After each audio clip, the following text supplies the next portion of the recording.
दोस्तों, एक सवाल पूछूं आपसे। क्या आपने कभी रात को सोते वक्त यह सोचा है कि मैं इतनी मेहनत करता हूं फिर भी पैसा क्यों नहीं टिकता? क्या कभी ऐसा हुआ है कि महीने के आखिरी में जेब खाली हो जाए और अगले दिन का खर्च सोचकर नींद न आए? अगर हां, तो यह कथा आपके लिए है। आज मैं आपको एक ऐसे इंसान की कहानी सुनाने वाला हूं जो इतना गरीब था कि घर में चूल्हा नहीं जलता था, जिसके बच्चे रात को भूखे सो जाते थे, जिसकी पत्नी की आंखों में हर रोज सिर्फ आंसू थे। लेकिन एक दिन सिर्फ एक मुलाकात एक संत से और उसकी पूरी जिंदगी बदल गई। वो राज जो उस संत ने उसे बताया, वो आज तक किसी किताब में नहीं लिखा गया, और आज वो राज मैं आपको बताऊंगा। बस कथा के अंत तक रुकिए, क्योंकि जो बात मैं अंत में कहूंगा वो शायद आपकी जिंदगी की सबसे जरूरी बात होगी। तो शुरू करते हैं। भाग 1। वो गांव, वो घर, वो दर्द। बात उन दिनों की है जब राजस्थान के एक छोटे से गांव में एक टूटे हुए कच्चे मकान में एक आदमी रहता था। नाम था उसका रामदीन। रामदीन नाम में राम था और किस्मत में सिर्फ दीन।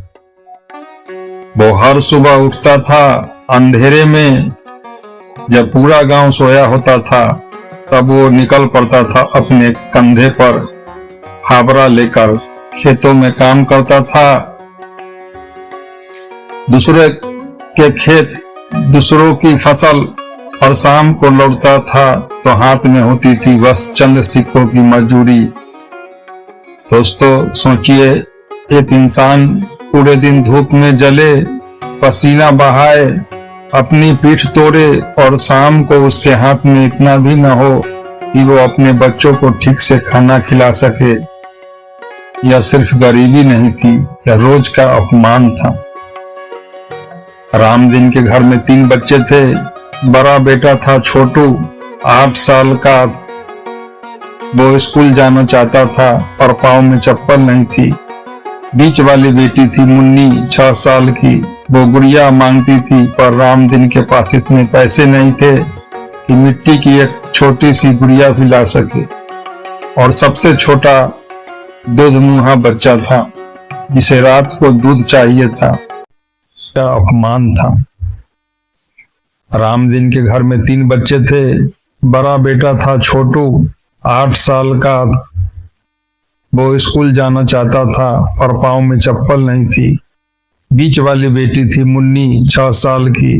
वो गुड़िया मांगती थी, पर रामदीन के पास इतने पैसे नहीं थे कि मिट्टी की एक छोटी सी गुड़िया भी ला सके।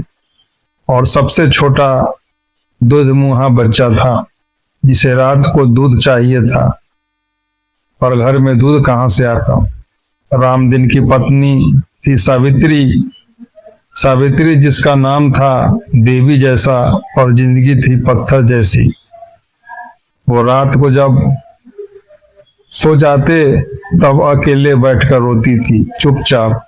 इसीलिए नहीं कि कमजोर थी, बल्कि इसीलिए कि वो नहीं चाहती थी कि रामदीन उसके आंसू देखे,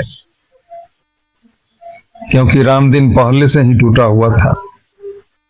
एक रात की बात है, छोटू को बुखार था, तेज बुखार, माथा तप रहा था। रामदीन दवाई लाने निकला, पर जेब में पैसे नहीं थे। वो दुकानदार के पास गया, उधार मांगा। दुकानदार ने मुंह फेर लिया। रामदीन वापस आया, बेटे का माथा थाम लिया अपने हाथों में, और पहली बार इस मर्द ने रोया, चुपचाप, बिना आवाज के।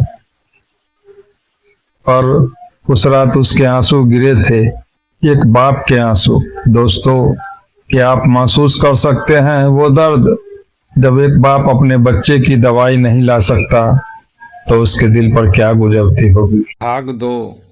वो रात जब रामदीन टूट गया, वो रात थी अमावस की रात। आसमान में एक तारा भी नहीं था। पूरा गांव अंधेरे में डूबा था। रामदीन घर के बाहर बैठा था, जमीन पर नंगे पांव। उसके सामने थी एक बुझी हुई दिया।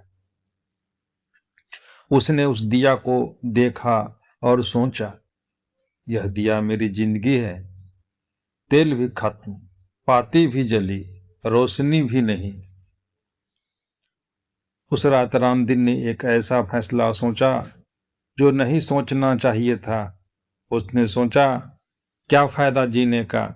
न मैं बीवी को खुश रख सका, न बच्चों को। मेरे होने और न होने से क्या फर्क पड़ता है। दोस्तों, यह वो पल था जब इंसान सबसे नीचे होता है, जब उम्मीद का धागा टूटने को होता है। पर जब इंसान सबसे नीचे गिरता है ना, तभी ऊपर वाला कुछ भेजता है। उसी रात एक आवाज आई, संत का आगमन। बेटा, रामदीन ने चौंक कर देखा। सामने खड़े थे एक बुजुर्ग बुजुर्ग सफेद कपड़े, चांदी जैसी दाढ़ी, आंखों में ऐसी रोशनी जैसे अंधेरी रात में दो दीपक जल रहे हो। रामदीन ने पूछा, कौन है आप? इस वक्त यहाँ कैसे? बुजुर्ग मुस्कुराए, बोले, मैं बहुत दूर से आया हूँ, थका हूँ। क्या तुम्हारे घर में थोड़ा पानी मिलेगा? रामदीन को शर्म आई। घर में पानी तो था, पर देने लायक बर्तन नहीं था। फिर भी उठा, एक पुराने टूटे कटोरे में पानी लाया। संत ने वो पानी लिया, दोनों हाथों से पिया और फिर बोले, बेटा, यह पानी आज मेरे लिए अमृत से कम नहीं। रामदीन ने पूछा, बाबा, आप रात को यहाँ अकेले क्यों घूम रहे हैं? संत बोले, मैं उन्हें ढूंढता हूँ जो टूटने वाले होते हैं, क्योंकि टूटे हुए दिल में ही बीज डाला जा सकता है। रामदीन की आंखें भर आई। बोला, बाबा, मैं बहुत थक गया हूँ जीवन से, इस गरीबी से, इस बेबसी से। संत ने उसके कंधे पर हाथ रखा और बोले, गरीबी बाहर नहीं अंदर होती है। बेटा, तुमने आज तक यही समझा है कि तुम गरीब हो क्योंकि तुम्हारे पास पैसे नहीं है। पर मैं तुम्हें पूछता हूँ, क्या तुमने कभी सोचा कि पैसे क्यों नहीं है? रामदीन बोला, क्योंकि किस्मत खराब है। संत ने सिर हिलाया, बोले, नहीं बेटा, किस्मत नहीं, सोच। गरीबी कोई अभिश्राप नहीं, गरीबी एक आदत है, एक सोचने का तरीका है। जो इंसान सोचता है, मेरे बस का नहीं, मेरी किस्मत खराब है, भगवान ने मुझे ऐसे ही बनाया है, वो इंसान अपने हाथों से अपनी किस्मत पर ताला लगा देता है और फिर रोता है कि दरवाजा नहीं खुलता। रामदीन चुप हो गया। यह बात उसने पहले कभी नहीं सुनी थी। संत आगे बोले, बेटा, मैंने आज तक हजारों गरीब देखे हैं और हजारों अमीर भी, और मैंने एक बात नोट की है, अमीर आदमी मुसीबत में पूछता है, इसे कैसे सुलझाऊं? गरीब आदमी मुसीबत में पूछता है, यह मेरे साथ ही क्यों हुआ? यही एक सवाल दोनों की जिंदगी अलग कर देती है। दोस्तों, सोचिए, आप खुद से पूछिए, जब जिंदगी में कोई तकलीफ आती है तो आपका पहला सवाल क्या होता है? यह मेरे साथ ही क्यों हुआ, या इसे कैसे ठीक करूं? यह सवाल छोटा लगता है, पर इसी सवाल में आपकी पूरी जिंदगी छुपी है। भाग 4। रात गहरी हुई, बातें और गहरी हुई। रामदीन और संत रात भर बैठे रहे। चांद निकल आया था, हवा ठंडी थी और उस छोटे से आंगन में एक टूटा हुआ इंसान और एक ज्ञानी पुरुष दोनों बैठे थे। रामदीन ने पूछा, बाबा मैं क्या करूं? मेरे पास न पैसा है, न जमीन है, न पढ़ाई है, मैं कैसे बदलूंगा? संत ने आसमान की तरफ देखा, फिर बोले, संत की दूसरी बात, देना शुरू करो, पाना अपने आप शुरू हो जाएगा। बेटा एक राज बताता हूं, इस दुनिया में एक नियम है जो बदलता नहीं। जो अमीर हो, जो गरीब हो, सब पर लागू होता है। वो नियम है, जो दोगे वही लौटेगा 1000 गुना होकर। तुम कहोगे, बाबा मेरे पास देने को कुछ नहीं। पर बेटा क्या तुम्हारे पास मुस्कान नहीं है? क्या तुम्हारे पास 2 हाथ नहीं है जो किसी जरूरतमंद की मदद कर सके? क्या तुम्हारे पास शब्द नहीं है जो किसी टूटे इंसान को उठा सके? जिस दिन तुम देना शुरू करोगे बिना हिसाब के, बिना वापसी की उम्मीद के, उस दिन से ऊपर वाला तुम्हारा हिसाब रखना शुरू कर देगा और उसका हिसाब कभी गलत नहीं होता। रामदीन ने कहा, पर बाबा मैंने तो बहुत दान किया, मंदिर में, साधुओं को, जरूरतमंदों को, फिर भी कुछ नहीं बदला।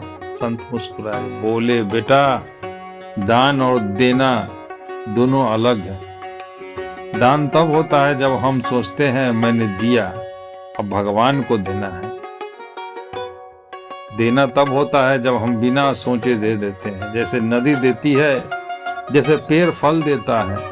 नदी कभी नहीं सोचती मैं पानी दे रही हूं तो मुझे वापस क्या मिलेगा, और वो कभी सूखती नहीं, क्योंकि जो बहता है उसे ऊपर से और मिलता रहता है।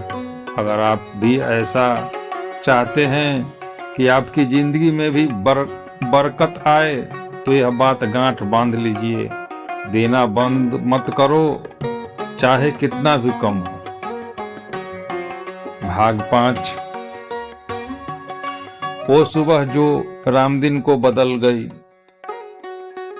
रात भर बातें हुई, सावित्री भी जाग गई थी। वो दरवाजे की आड़ से सब सुन रही थी। जब संत ने कहा देना शुरू करो तो सावित्री ने मन में एक विचार कौंधा। उसने याद किया, पड़ोस में एक बुढ़िया थी, अकेली, उसके घर में चूल्हा नहीं जलता था।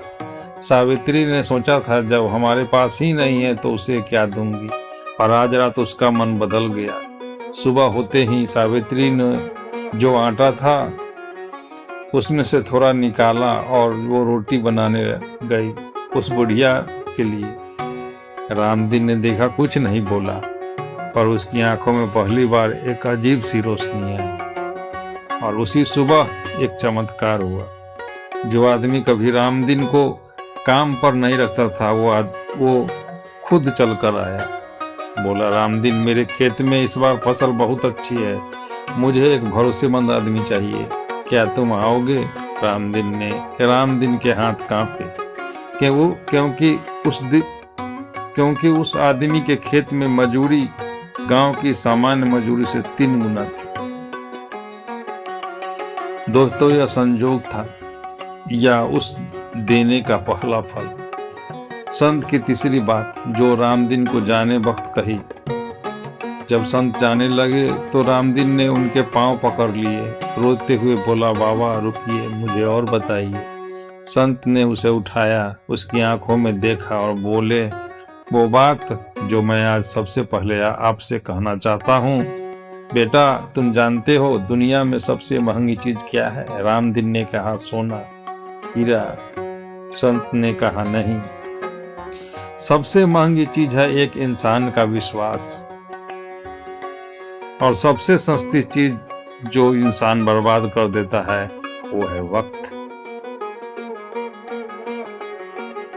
बेटा तुमने अब तक जो वक्त गंवाया उसे रो मत, और जो वक्त बचा है उसे सोने से भी कीमती समझो। हर सुबह जब उठो तो यह सोचो यह सुबह किसी को नसीब नहीं हुई, पर तुम्हें हुई, तो इस सुबह का हर पल एक नई शुरुआत है। गरीबी वो नहीं जिसके पास नहीं, जिसके पास पैसे नहीं। गरीब वो है जिसके पास सपने नहीं। और तुम्हारे अंदर सपने हैं, मैं तुम्हारी आंखों में देख सकता हूं। उन सपनों को मरने मत दो, क्योंकि जिस दिन सपना मर जाता है उस दिन से इंसान जिंदा होते हुए भी मर जाता है। रामदीन की आंखों से आंसू बह रहे थे। सावित्री दरवाजे पर खड़ी थी, वो भी रो रही थी। छोटू अपने बाप की उंगली थामे खड़ा था और संत धीरे धीरे उस सुबह की रोशनी में ओझल हो गए। भाग 6, बदलाव की शुरुआत। उस दिन के बाद रामदीन बदल गया, पर यह बदलाव रातों रात नहीं आया।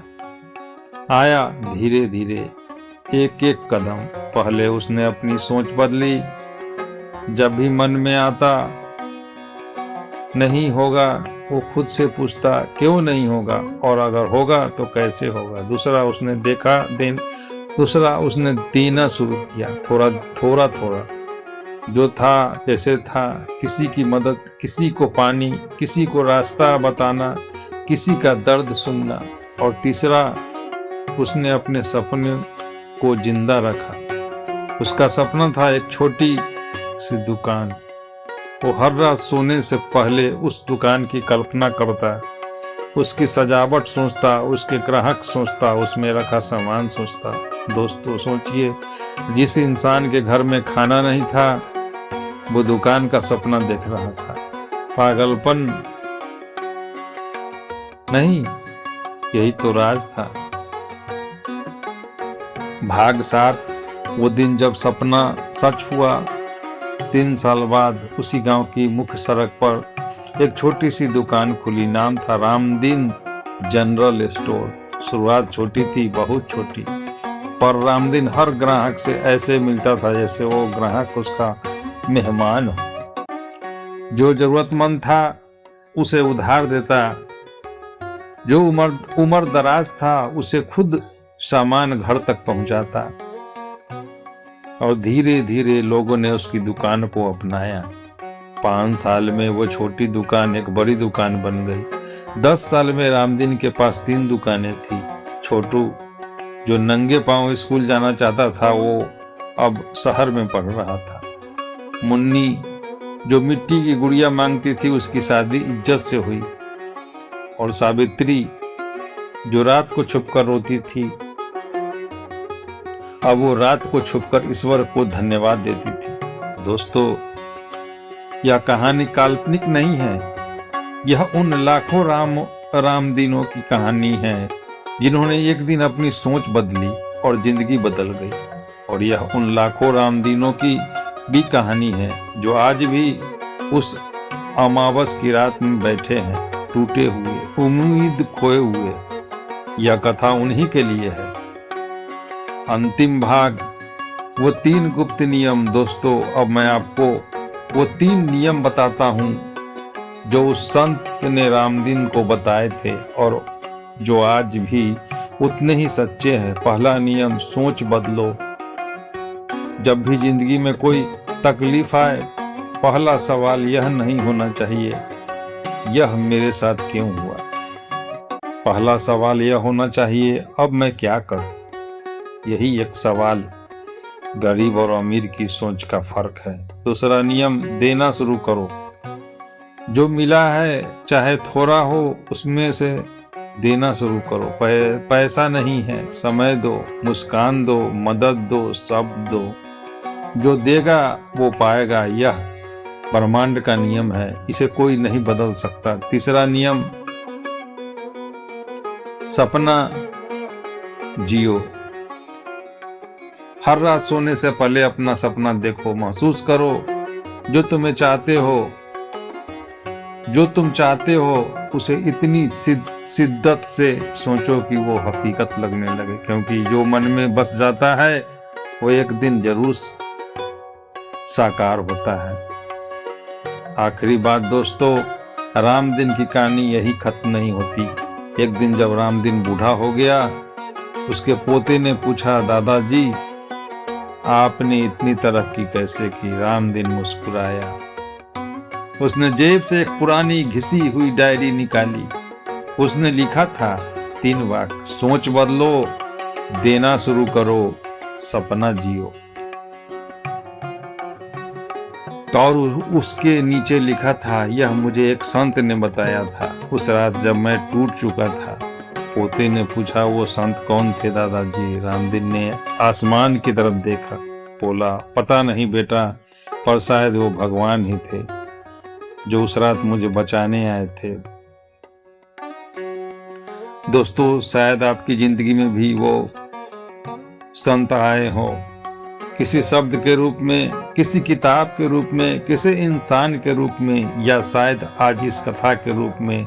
अगर यह कथा आपके दिल को छू गई हो, अगर इन 3 नियमों में से एक भी आपके काम का लगा हो, तो एक काम की करिए, यह कथा किसी एक ऐसे इंसान को सुनाइए या भेजिए जो आज टूटा हुआ है, जो उम्मीद खो चुका है, जिसे लग रहा है अब कुछ नहीं होगा, क्योंकि शायद आपको उस एक काम से किसी की जिंदगी बदल जाए। और याद रखिए, गरीब वो नहीं जिसके घर में खाना नहीं, गरीब वो है जिसके दिल में उम्मीद नहीं। जब तक उम्मीद है सब कुछ है। दोस्तों, अगर यह कथा आपको पसंद आई हो तो इस वीडियो को लाइक जरूर करें। आपका एक लाइक मुझे और ऐसी कथाएं बनाने की ताकत देता है। और अगर आप चाहते हैं कि ऐसी जीवन बदलने वाली कथाएं आप तक हमेशा पहुंचती रहे, तो अभी सब्सक्राइब करें और बेल आइकन दबाना मत भूलिए, क्योंकि हर कथा में एक राज छुपा होता है और वो राज शायद आपके लिए ही हो। मिलते हैं अगली कथा में, तब तक जय श्री राम।